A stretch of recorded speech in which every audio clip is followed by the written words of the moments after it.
pendiri OSIS itu bernama Haji Idik Nataat Madja. Jadi Nataat Madja Madja.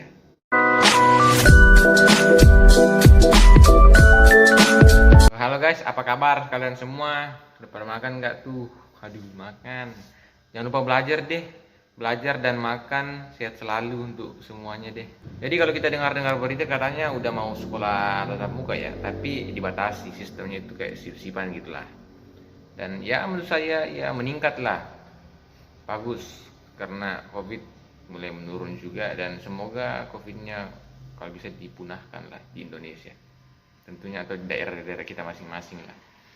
Nah, jadi di video kali ini sebetulnya saya mau santai-santai aja gitu loh, bahas-bahas soal apa pengertian OSIS dan apa itu OSIS secara umum ya, secara umum aja gitu loh. Enggak tergantung dari sekolah masing-masing, tapi secara umum. Jadi saya mau mulai pada siapa pendiri OSIS. Kayaknya itu penting deh dan seru banget sih kalau kita bahas. Jadi pendiri OSIS itu bernama Haji Idik Nataat Madja. Jadi Nataat Madja. Nah, dia lahir itu di Kuningan, Jawa Barat, Indonesia. Tanggal 20 Juli 1933. Nah, itu dulu. Terus kita masuk pada apa? Apa itu OSIS dulu deh. Jadi buat yang belum tahu OSIS itu adalah singkatan dari Organisasi Siswa Intra Sekolah. Nah, jadi OSIS itu mulai terbentuk pada tahun 70 hingga 72 oleh beberapa pemimpin organisasi pada waktu itu. Jadi mereka beranggapan bahwa tujuan OSIS itu diadakan di sekolah atau dibentuk di setiap sekolah agar supaya rasa kekeluargaan antara siswa dan seluruh warga masyarakat sekolah itu tertib dan tidak ada perpecahan antara mereka di sekolah. Itu tujuan utamanya kalau saya pelajari sedikit lah, kita pelajari sedikit. Jadi itu tujuan utamanya, menjaga rasa kekeluargaan antara setiap siswa yang ada di sekolah, tidak menimbulkan perpecahan lah. Itu menurut saya tugas OSIS paling utama.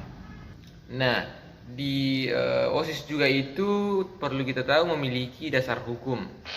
Ya, kalau saya tidak salah kurang lebih 5 dasar hukumnya. Jadi kalau saya nggak salah itu ada 5, kurang lebih lah 4. Yang pertama itu ada Undang-Undang nomor 20 tahun 2003 tentang sistem pendidikan nasional.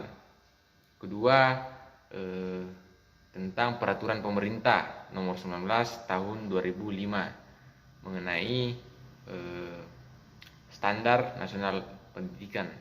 Dan masih ada lagi, kalau nggak salah itu 2 atau 3 lagi deh, saya lupa juga itu. Nah, jadi OSIS itu juga ada di tingkat SMP dan SMA. Jadi sebetulnya saya mau ulas satu-satu aja nih dengan secara umum ya, nggak pribadi-pribadi, karena menurut saya setiap sekolah memiliki cara berbeda-beda dalam berorganisasi OSIS, tapi memiliki satu tujuan, ya itu paling pentingnya. Ya, dan saran saya kepada adik-adik serta teman-teman semua, kalau boleh Anda bergabung dalam organisasi OSIS deh, atau maksud saya Anda gabung dalam organisasi intrasekolah itu atau OSIS. Karena dalam organisasi itu terdiri kan dari beberapa anggota lagi, ada bidang ini, tidak hanya sendiri. Maka dari itu pernah saya mendengar kata, tapi ini berbau soal politik, yaitu produce argumen, kendalikan sentimen. Karena bahayanya kita bermain sentimen dalam organisasi itu akan membuat kekacauan di dalam organisasi atau suatu kelompok. Jadi menurut saya bagus di dalam organisasi itu kita berkelompok, bersaling tukar pikiran, membuat program kerja serta membahas masa depan yang lebih cerah. Jadi menurut saya alangkah indahnya kita berorganisasi di sekolah, organisasi apapun itu, menurut saya. Karena di dalam organisasi itu terdiri dari kuncinya terdiri dari beberapa orang, dan beberapa orang tentunya kita saling tukar-tukar pikiran gitu loh. Tidak hanya pikiran kita, melainkan banyak sekali pikiran yang terolah dalam situ, sehingga menjadikan kita semakin terlatih di dalam berpikir serta mendapatkan pengalaman berorganisasi ketika kita nantinya mau berorganisasi di tingkat yang lebih tinggi lagi seperti perkuliahan. Setidaknya ada percaya diri yang ada pada diri kita masing-masing. Jadi mungkin itu saja sih untuk pembicaraan santai kali ini, hadir santai. Dan sebetulnya di dalam organisasi OSIS kan tentunya di OSIS itu tentunya ada lambang OSIS. Jadi mungkin lambang OSIS itu kita bahas di video selanjutnya nanti ya. Ya, mungkin itu aja sih untuk video kali ini. Semoga apa yang kita bicarakan pada malam ini atau pada hari ini bisa kita ambil dan kita dapat aplikasikan serta pelajari bersama-sama.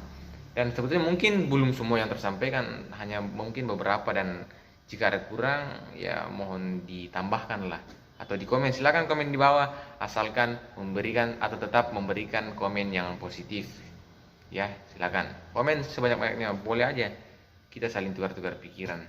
Oke, mungkin itu aja. Kalau kalian suka jangan lupa share ke teman-teman kalian, dan ya buat yang baru gabung silakan subscribe di sebelah kanan. Ya, itu aja sih, sampai jumpa di video selanjutnya. See you next time. If you think I'm such a happy person, no, you are wrong by saying my laughter is louder than yours. Shut your freaking mouth.